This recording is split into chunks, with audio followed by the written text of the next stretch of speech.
नमस्कार दोस्तों। आशा करता हूँ कि आप बहुत अच्छे होंगे।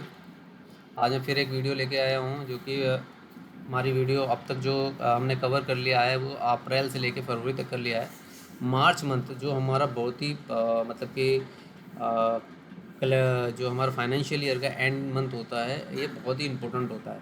इसमें सारी एडजस्टमेंट एंट्री आती हैं। तो आइए आज जो हम सीखेंगे वो एडजस्टमेंट एंट्री भी सीखेंगे और उस मंथ की एंट्री तो सीखेंगे। तो ये बहुत ही इम्पोर्टेंट वीडियो होने वाला है। तो आप 1 मिनट भी इस वीडियो का मिस मत करिएगा। जो भी अभी सीख रहा है अकाउंटेंट्स वो इसको बिल्कुल मिस ना करें। और आपसे दोस्तों मैं कमेंट चाहूँगा कि कमेंट नहीं आ रहे हैं, आप जिस पे कमेंट करेंगे मैं उस पे वीडियो बनाऊँगा। देखिए काम जब हम वीडियो बनाते हैं तो बहुत मेहनत लगती है, तो आप मुझे कमेंट करें, मैं उसी पे ही वीडियो बना के दूँ। तो आइए शुरू करते हैं। तो देखिए कि मेरे पास जो मार्च की एंट्री है वो है purchase goods of 1 lakh rupees. ठीक है। तो हमारे जो क्रेडिटर हैं, परचेज़ हम करेंगे क्रेडिटर से। तो हमारे जो क्रेडिटर्स हैं आइए उससे परचेज़ कर लेते हैं। और परचेज़ करेंगे तो परचेज़ जब भी करेंगे तो purchase goods debit to creditor. ठीक है। तो फिर परचेज़ हम गुड्स कर रहे हैं। तो आइए तो गुड्स परचेज़ कर लेते हैं, क्योंकि हमारे पास क्या आ रहा है, गुड्स आ रहा है। तो हमेशा जो भी चीज़ आती है वो हमें डेबिट करनी होती है। जो है what's goes out is credit, what's comes in debit. तो हमारा आ जाएगा यहाँ पे 1 लाख रुपए का। इसके बाद जो है क्रेडिट हम करेंगे दीपक को, क्योंकि दीपक क्या है, हमारे क्रेडिटर हैं, अन्य क्रेडिटर हैं। अगर आपने मेरी पिछली वीडियो नहीं देखी है, जिसको थोड़ा सा ये लग रहा है कि दीपक मैंने क्यों ले लिया है, तो वो आप प्लीज़ मेरी पिछली वीडियो दे दीजिए। मैं डिस्क्रिप्शन में उसका लिंक लगा दूंगा, या फिर इस वीडियो के एंड में उसका लिंक आपको मिल जाए। तो ये जो है बिल टू बिल की वजह से ये पॉपअप आया है, इसको स्किप कर देते हैं। और बीइंग हाँ goods purchase from Deepak. Okay, ये हो जाएगा। F2 से सेव कर देंगे, आगे बढ़ते हैं। सेकेंड एंट्री सोल्ड गुड्स में हमने गुड्स सोल्ड किया है तो गुड्स जाएगा। और हमारे पास क्या आ रहा है, हमने कोई कैश नहीं लिया। तो अगर कैश लेते तो कैश डेबिट करते हैं, लेकिन यहाँ पे कैश नहीं है हमारे पास। जो है वो सोल्ड किया है किसको, हमने डेप्टर को ना अमित लिख देंगे। कितने का, यहाँ पे रखेंगे 1,30,000 रुपये का। और जो है क्रेडिट कर देंगे हम गुड्स सोल्ड को, sales. Okay, 1,30,000 being goods sold to Amit. Okay, on credit. देखिए अगली अगली एंट्री है पेड सैलरी। सैलरी क्या है, हमारे लिए एक्सपेंस है। तो सैलरी एक्सपेंस, जो एक्सपेंस और एसेट्स क्या होते हैं, हमेशा डेबिट होते हैं। तो सैलरी एक्सपेंस है, हम डेबिट कर देंगे 20,000 रुपये से। और क्रेडिट क्या हो रहा है, हमने किसको सैलरी दी। ठीक है ना, यहाँ पे तो ये आएगा किसको सैलरी दी, पेड करी है। लेकिन हमने ना कैश में पेड करी है, जिसको भी करी है। तो पेड का मतलब है कैश। तो हमारे पास से क्या किया, कैश। तो कैश हमारा क्रेडिट हो जाएगा। Paying salary paid. ओके, तो आप 2 से सेव कर लेंगे, आगे बढ़ते हैं। नेक्स्ट एंट्री है पेड इलेक्ट्रिसिटी। जो बिजली का बिल है वो हमने पेड किया। तो इलेक्ट्रिसिटी का हमने कितने का बिल पेड किया है, हमने किया 7,000 रुपीज़ का। 7,000, एक मिनट हम जाते हैं दोबारा। 7,000 रुपीज़ का पेड किया है। ठीक है। और कब किया है, हमने कैश में किया है। तो कैश लिख देंगे, कैश या बैंक जो भी है। यहाँ पे अभी पेड आ रहा है तो मैं कैश ले रहा हूँ। ठीक है, बीइंग इलेक्ट्रिसिटी पेड। ठीक है, F2 कर देंगे, सीधे आगे बढ़ते हैं। यहाँ पे हमने पेड क्रेडिटर। देखिए क्रेडिटर से हमने 1 लाख रुपए का परचेज़ किया था गुड्स, हमने 90,000 रुपये दिए हैं अभी। ठीक है, यहाँ पे कुछ भी ऐसा नहीं लिखा है कि full and final full and final payment किया है या कुछ। अगर फुल एंड फाइनल का आपको देखना है तो मैं आपको यहाँ पे एक एंट्री करके बता देता हूँ कि अगर मान लीजिए यहाँ पे लिखा होता paid creditor 90,000 as full and final, तो क्या होता।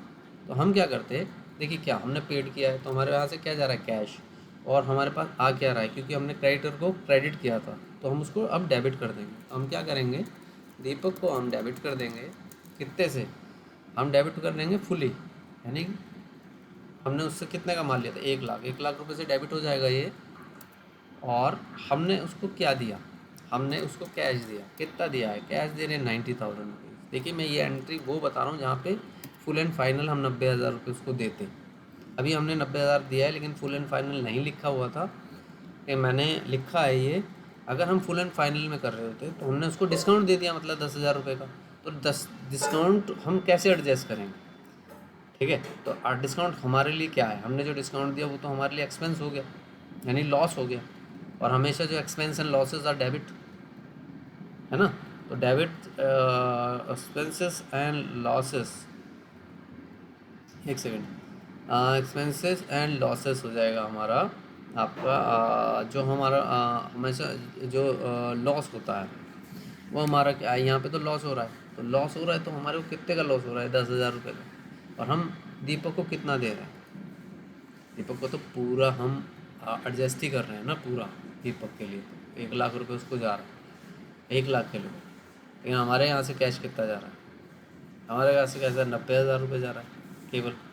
तो 90,000 रुपये जा रहा है, लेकिन वो हमारा कितने के लिए क्रेडिट हो जाएगा, दीपक, दीपक हमारे लिए क्रेडिट हो जाएगा 1 लाख। तो 10,000 रुपये कहाँ है, 10,000 रुपये तो हमारे लिए प्रॉफिट हो गया ना, हमारे लॉस कहाँ हुआ, ये प्रॉफिट हुआ। क्यों, क्योंकि हमने 10,000 रुपये हमें मिल गया, हम 90,000 रुपये में फुल एंड फाइनल लिए। और जो भी प्रॉफिट होता है वो क्रेडिट होता है। तो यहाँ पे हम क्या करेंगे, डिस्काउंट रिसीव्ड, डिस्काउंट रिसीव्ड कितना, 10,000 रुपये से। समझ में आ रहा है आपको, ठीक है। आशा करता हूँ आपको समझ में आ रहा होगा, ये एंट्री बनेगी। लेकिन यहाँ पे हम केवल 90,000 रुपये लिखे, फुल एंड फाइनल यहाँ पे नहीं लिखा है। तो हम केवल जो है यहाँ पे 90,000 रुपये की एंट्री करेंगे, ठीक है। तो जब 90,000 रुपये की एंट्री करेंगे तो हम कैसे करेंगे, 90,000 रुपये की एंट्री करेंगे तो हम देखिए दीपक को हम जो डेबिट करेंगे वो 90,000 से ही करेंगे, यानी कि 10,000 रुपये पेंडिंग रह ही गया। 10,000 रुपये दे देंगे और पेड कर रहे हैं। यहाँ पे देखिए बैंक तो दिया नहीं है तो हम कैश लिख देंगे, being cash paid to Deepak, okay, ठीक है। ये कर देंगे रिसीव फ्रॉम डेप्टर 1,20,000। देखिए यहाँ 1,30,000 था, यहाँ पे हमें रिसीव हो रहा है 1,20,000 यहाँ पे, लेकिन फुल एंड फाइनल नहीं लिख रहा है। तो देखिए वही एंट्री होती है, जैसे क्रेडिटर को हम, जैसे हम क्रेडिटर को हम पेमेंट कर रहे थे, ऐसे ही हम डेप्टर से रिसीव कर रहे हैं 1,20,000, और 1,30,000 का माल हमने उसको दिया था। तो यहाँ पे फुल एंड फाइनल नहीं लिखा है, इसलिए मैं सिंपल एंट्री कर रहा हूँ। अदरवाइज यहाँ फुल एंड फाइनल लिखा होता तो कैसी एंट्री होती वो भी मैं आपको बता देता हूँ। तब हमने क्या किया था, अमित को हमने डेबिट किया था, तो हम उसको क्रेडिट करेंगे। और जो हमारे पास क्या जा रहा है, हमारे पास से जा रहा है कैश, ठीक है। हम जो रिसीव कर रहे हैं वो कैश रिसीव कर रहे हैं, तो कैश हो जाता है डेबिट। कितने से हो जाता है डेबिट, कैश रिसीव हो रहे हैं 1,20,000 से। और यहाँ पे हमारा जो जा रहा है वो क्या जा रहा है, हमें क्या मिल रहा है, मतलब हमने जो है उसको डिस्काउंट दे दिया। जब हमने डिस्काउंट दिया तो डिस्काउंट गिवन कितने का कर दिया, वो भी डेबिट हो जाएगा, क्योंकि लॉस हो रहा है। तो डेबिट हो जाएगा, डेबिट हो जाएगा, डेबिट हो जाएगा 10,000 रुपये का। और हमने उसको क्रेडिट किसे करना है, अमित को। क्यों, अमित को दे रहे हैं क्योंकि पहले डेबिट था। तो वो पूरी एडजस्टमेंट एंट्री हो जाएगी, वो हो जाएगी 1,30,000 रुपये की। आशा करता हूँ आपको समझ में आया होगा। कैश डेबिट हो जाएगा 1,20,000 रुपये, डिस्काउंट गिवन हो जाएगा 10,000 रुपये, अमित हो जाएगा 1,30,000 रुपये के लिए क्रेडिट। लेकिन अभी ये फुल एंड फाइनल नहीं है तो मैं सिंपल एंट्री कर रहा हूँ। ये मैं फुल एंड फाइनल नहीं हो रहा है तो फिर हम इसमें सिंपल एंट्री करेंगे। सिंपल एंट्री क्या होगी, हमने 1,00,000 रुपये रिसीव किया उससे, तो जब रिसीव करते हैं तो क्या होगा, कैश डेबिट होगा। क्या चीज़ आ रही है हमारे पास, कैश। तो 1,20,000 रुपये हमारे पास आ रहा है, तो क्रेडिट क्या हो जाएगा, अमित 1,20,000 रुपये से, ठीक है। Being cash receive from Amit, okay. तो ये आपकी एंट्री हो जाएगी। आइए आगे एंट्री करते हैं, क्लोजिंग स्टॉक। देखिए क्लोजिंग स्टॉक की कोई एंट्री नहीं होती है, फिर भी यहाँ पे एक क्लोजिंग स्टॉक की एंट्री दी गई है, तो फिर भी मैं आपको बता देता हूँ क्लोजिंग स्टॉक होता क्या है। क्लोजिंग स्टॉक जो आपको बच गया, लेकिन रिवेन्यू का एक पार्ट होता है कि हमारे पास क्लोजिंग स्टॉक है, यानी कि आपकी एक करंट एसेट्स होती है। स्टॉक एंड एंड को कहते हैं करंट एसेट। तो करंट एसेट को हम क्या कर देते हैं, हम ट्रांसफ़र कर देते हैं प्रॉफिट एंड लॉस में। तो जनरली ये अपने आप यानी कि ऑब्वियस एंट्री होती है बुक्स में, लेकिन अगर कोई एंट्री करनी भी है तो वो मैं यहाँ पे एक जनरल एंट्री आपको दिखा रहा हूँ कैसी होती है। स्टॉक इन हैंड डेबिट कितना हो जाएगा, स्टॉक इन हैंड 1,00,000 रुपये, ठीक है। और टू हो जाएगा, टू यानी क्रेडिट, क्रेडिट हो जाएगा प्रॉफिट एंड लॉस।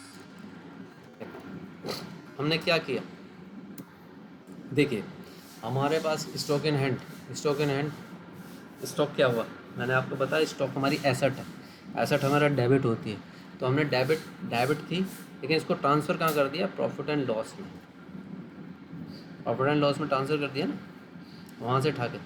तो प्रॉफिट एंड लॉस में जब हम ट्रांसफ़र कर देंगे तो ये हमारी क्या है, profit and loss. Profit and loss में आपका ये चला जाएगा, ट्रांसफ़र हो जाएगा तो 1,00,000 रुपये, ठीक है। तो इस तरह की एक एंट्री होती है। एंट्री मतलब आपको करने की नहीं, अगर आप कोई भी ERP यूज़ कर रहे हैं, टैली सॉफ्टवेयर कर रहे हैं, VC सॉफ्टवेयर, ये एंट्री आपको नहीं करनी पड़ती है। ये मैंने एक जनरल एंट्री आपको करके दिखा दी, ठीक है। तो इसकी कोई ज़रूरत आपको पड़ेगी नहीं, क्योंकि जब आप प्रॉफिट एंड लॉस अपना खोलेंगे तो वहाँ अपने आप ही दिखाएगा क्लोजिंग स्टॉक, ठीक है। तो डेप्रिसिएशन की क्या एंट्री होती है, आइए वो देख लेते हैं।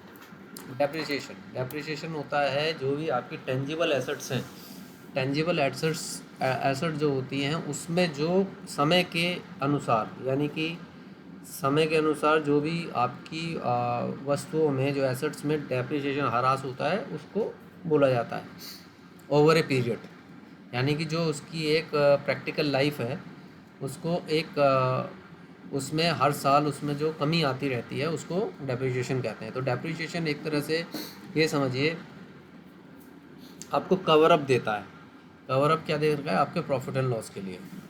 एक डेप्रिसिएशन बहुत ही, अगर आप व्यापारी की नज़र से सोचते हैं तो बहुत ही अच्छा होता है, क्योंकि डेप्रिसिएशन जितना वो दिखा सकता है, जितने भी अगर एसेट्स हैं और उसमें वो डेप्रिसिएशन दिखाएगा तो उसका फ़ायदा ये है, एक तरह से वो उसके एक्सपेंसेस माने जाते हैं, ठीक है। और एक्सपेंसेस होंगे तो ऑब्वियस है कि वो उसका जो है प्रॉफिट कम होगा। तो वो इसके लिए एक मतलब बहुत ही ज़रूरी माना जाता है एक व्यापारी के लिए। तो डेप्रिसिएशन की एंट्री आपको मैं बताता हूँ, क्योंकि डेप्रिसिएशन क्या है, डेप्रिसिएशन हमारा एक्सपेंस है, तो एक्सपेंस ऑलवेज डेबिटेड।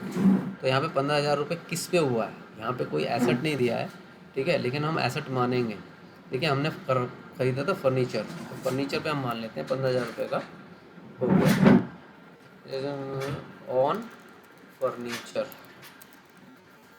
ठीक है। तो डेप्रिसिएशन कर लेते हैं, डेप्रिसिएशन अकाउंट हो गया आपका 15,000 रुपये का, जैसे मैं 15,000 रुपये लिख दूँ। और क्रेडिट क्या कर देंगे, फर्नीचर में फिर 15,000 रुपये, ठीक है। बीइंग सेशन ऑन फर्नीचर,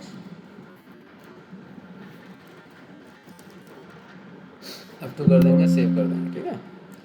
और ये आउटस्टैंडिंग सैलरी, और देखिए ये दोनों जो है ना एडजस्टमेंट एंट्री हैं, ये दोनों एंट्री एडजस्टमेंट एंट्री हैं, ये बहुत ज़रूरी हैं, ये समझ लीजिए। अगर आपने इन दोनों को समझ लिया तो ये समझ लीजिए आधी अकाउंटेंसी हो गई, यानी आप अकाउंटेंट बन गए।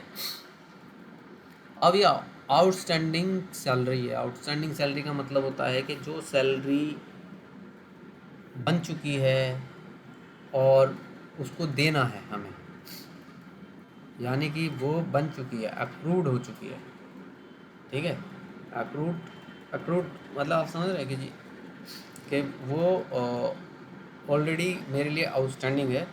जैसे मार्च की सैलरी हम कब देते हैं, अप्रैल में, ठीक है। तो मार्च की सैलरी को क्या हुआ, जब हम उसको उसको लेकिन मार्च तो फाइनेंशियल ईयर का एंड है, तो हम क्या करते हैं इसको, देखिए ये एंट्री समझना इसलिए ज़रूरी है। देखिए मैं जनरली अगर मैं किसी को सैलरी देता हूँ तो सैलरी डेबिट टू पर्सन का नाम लिख देता हूँ, क्रेडिट, ठीक है ना।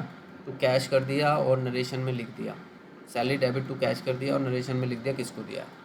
या फिर हम ऐसा भी करते हैं कि उसका व्यक्ति का नाम लिखते हैं, salary debit to Mahesh, to Ramesh, इस तरह से हम सैलरी की एंट्री करते हैं। लेकिन यहाँ क्या हुआ, मैंने सैलरी नहीं दी 5,000 रुपये की, ठीक है, किसी की सैलरी बनी, मैंने 5,000 रुपये रोक लिए मान लीजिए, तो मेरे लिए सैलरी वो क्या बन गई है, लाइबिलिटी, तो अभी मैंने एक्सपेंस में किया हुआ है उसे। अभी हमने जो ग्रुप बना रखा है सैलरी का, वो ग्रुप बना रखा है इनडायरेक्ट एक्सपेंस, ठीक है, सैलरी का। लेकिन अब क्योंकि मुझे फाइनेंस बैलेंस शीट तैयार करनी है, तो मैं इसको जो है कन्वर्ट कर दूंगा लाइबिलिटी में, करंट लाइबिलिटी में, ठीक है। तो मैं एक ग्रुप बनाऊंगा आउटस्टैंडिंग सैलरी का, लेज़र बनाऊंगा और उसको ग्रुप में डाल दूंगा इसमें आपका करंट लाइबिलिटी। तो एंट्री क्या करूंगा मैं, सैलरी अकाउंट डेबिट, देखिए सैलरी अकाउंट डेबिट,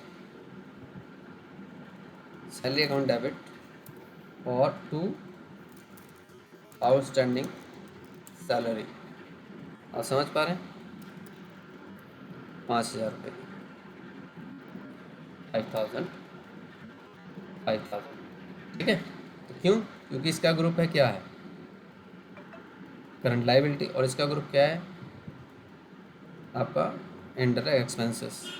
तो मैंने क्या करा, सैलरी अकाउंट को कन्वर्ट कर दिया लाइबिलिटी में, क्योंकि वो मेरी लाइबिलिटी थी मार्च की।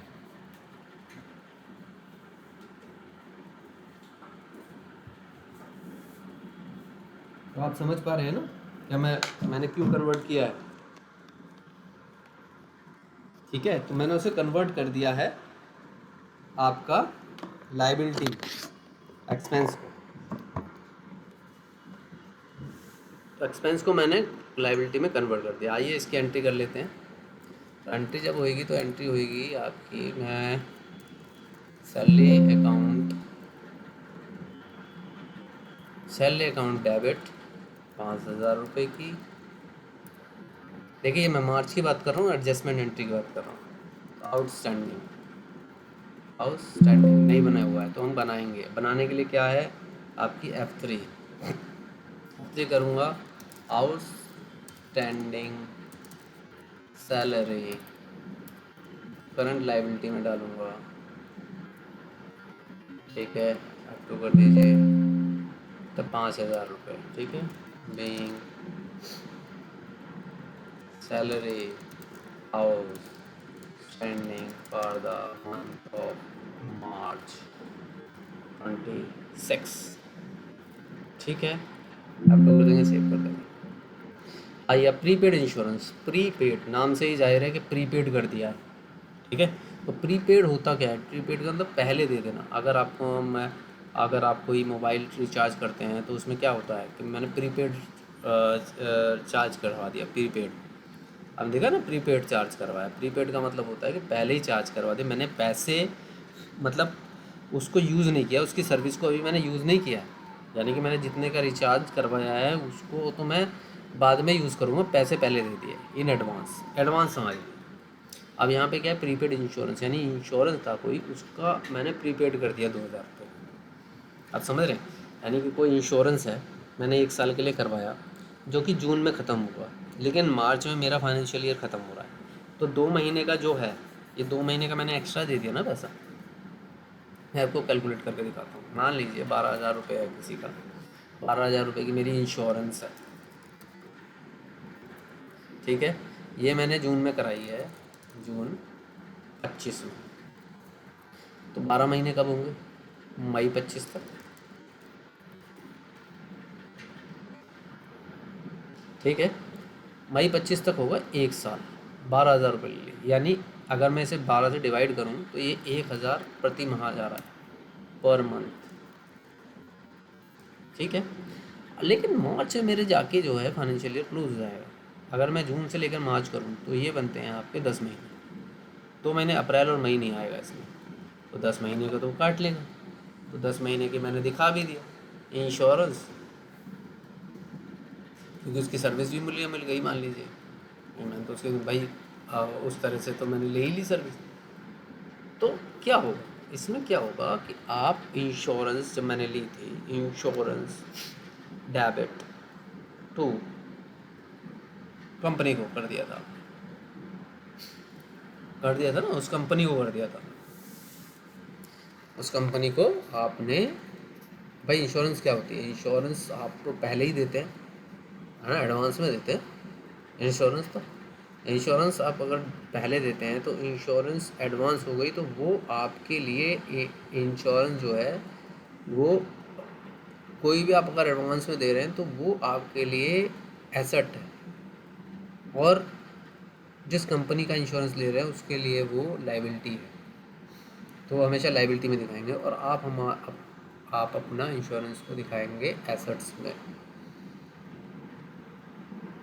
ठीक है, अगर इंश्योरेंस करा रखी है आपने, ठीक है, आपने तो एडवांस करा रखी है, ठीक है। लेकिन यहाँ पे क्या होता है, 10 महीने पूरे हो जाते हैं तो 2 महीने की बच जाती है, तो 2 महीने मैंने और भाई एडवांस ही तो दे रखा है, तो फिर प्रीपेड इंश्योरेंस में मैं बदल दूंगा इंश्योरेंस को, ठीक है।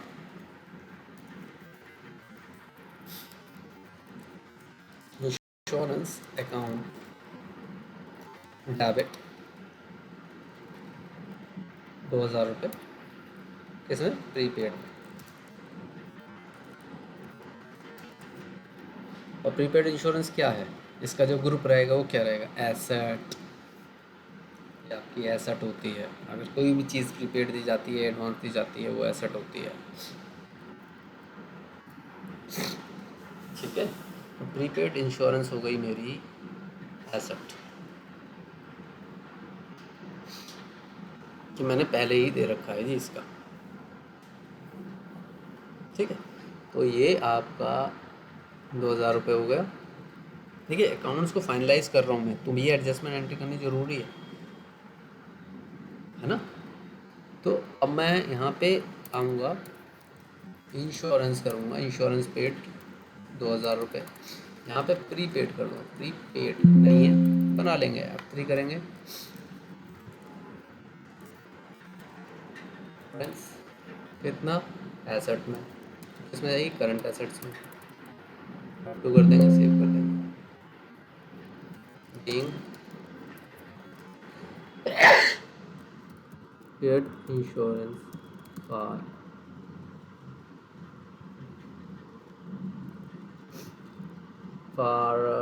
व्हीकल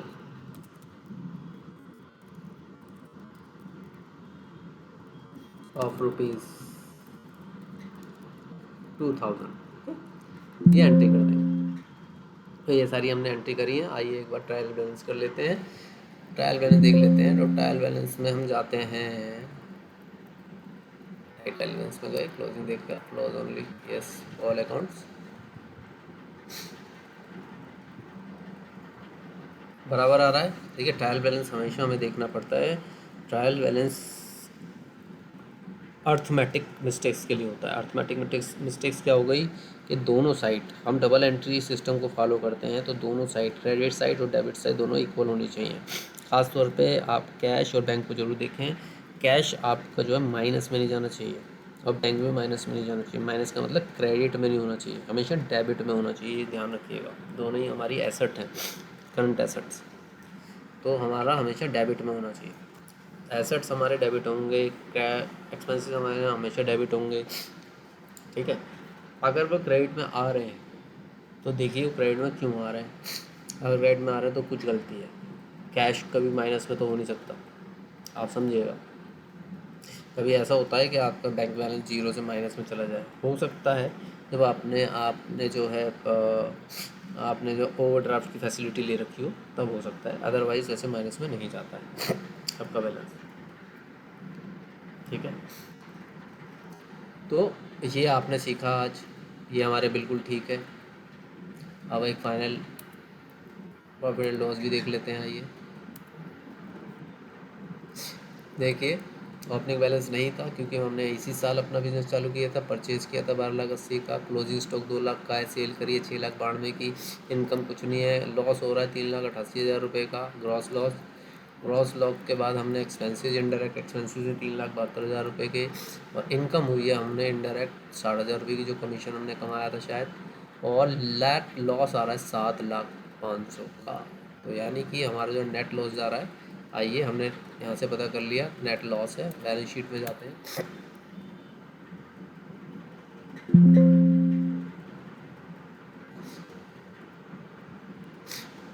देखिए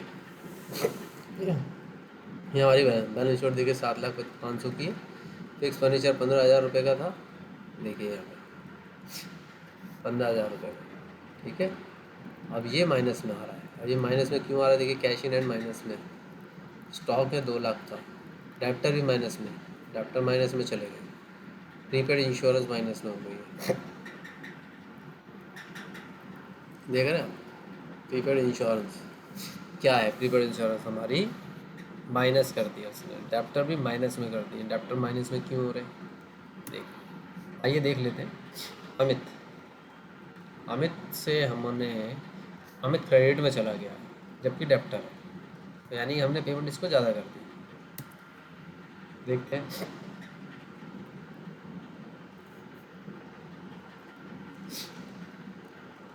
देखिए यहाँ पे क्रेडिट में आ रहा है। क्रेडिट में कब से आ रहा है? ये देखिए यहाँ डेबिट में था ये 30,000, यहाँ डेबिट में था।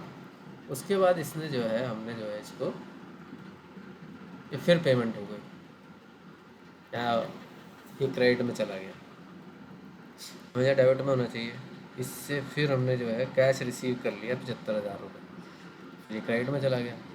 फिर डिस्काउंट अलाउ किया 4,000 रुपये का, फिर इसको सेल किया 90,000 रुपये का, कम हो गया। फिर देखिए कैश रिसीव कर लिया है, फिर इसका राइट ऑफ कर दिए हैं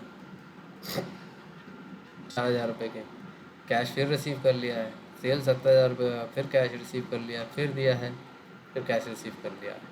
तो ये क्रेडिट में ही चलता रहा, यानी कि हमने इससे ज़्यादा कलेक्ट कर लिया। नॉर्मली जो अडेप्टर हमेशा डेबिट में होते हैं, याद रखिएगा। फिर एक और अडेप्टर है, एक और अडेप्टर है, इससे हमने कैश रिसीव कर लिया सोवन से, ठीक है, कोई प्रॉब्लम नहीं है। मैं आपको ये बताना कहूँगा कि डेप्टर हमेशा डेबिट में होते हैं, क्रेडिट में नहीं होते हैं। वो एक्चुअल में एडजस्टमेंट की वजह से ऐसा हुआ है।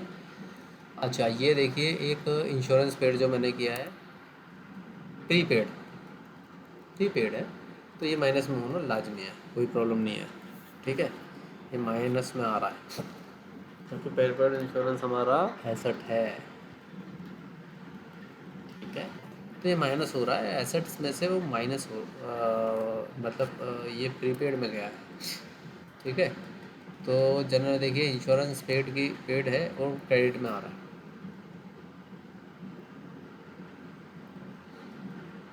ठीक है।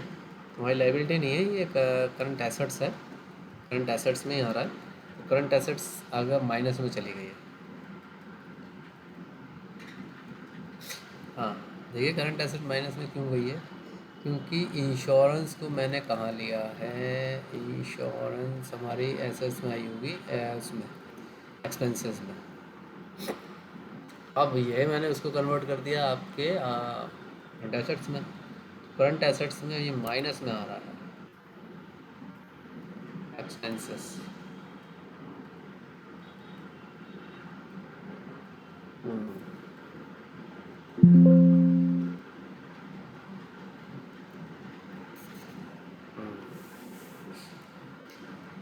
इंश्योरेंस 2,000 रुपये का, ठीक है, कोई प्रॉब्लम नहीं है। 2,000 रुपये का एसेट्स में आ रहा है, ये हमारी तो एसेट्स ही होगी ना, एसेट्स है प्रीपेड इंश्योरेंस। एक सेकेंड, इसको फिर से देखते हैं, एक मिनट, एक बार फिर से देखते हैं। इसको हम मॉडिफाई करने की कोशिश करते हैं। करंट एसेट्स में लिया है मैंने, ठीक है, ठीक है, प्रीपेड इंश्योरेंस, ठीक है, ठीक है।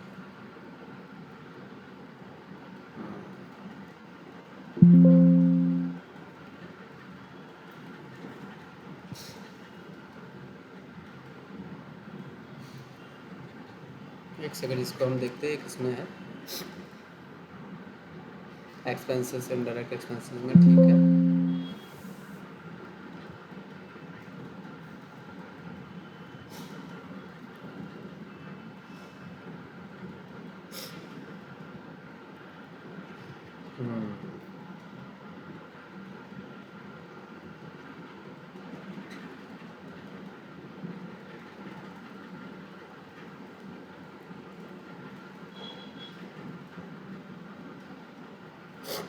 हमने इंश्योरेंस को पेमेंट करा हुआ था, ठीक है। लेकिन हमने इंश्योरेंस पेमेंट अगर किया हुआ था तो हम उसको क्रेडिट करेंगे ना, और उसको डेबिट करेंगे ऐश, वरना हमारी कम हो जाएगी। ठीक है, तो ये एंट्री ऐसे नहीं होगी, आप इसे डिलीट करें। एक सेकेंड,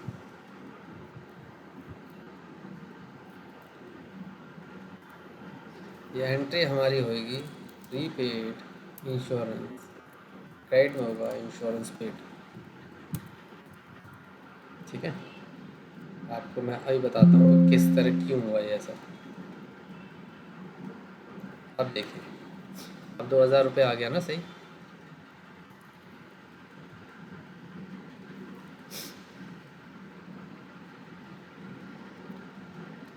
इंश्योरेंस को तो मैंने किया ही हुआ था पहले, अब तो उसे क्रेडिट करना था। ठीक है, और आपका सन्डी डेप्टर्स,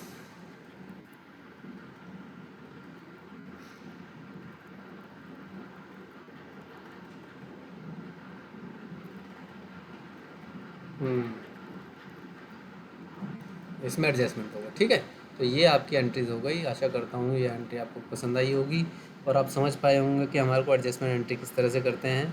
अगर ये वीडियो आपको अच्छा लगा हो तो लाइक करिए, सब्सक्राइब करिए और बेल आइकन दबाइए ताकि आपको सबसे पहले नोटिफिकेशन मिले मेरी वीडियो को। धन्यवाद, मिलते हैं अगली वीडियो में।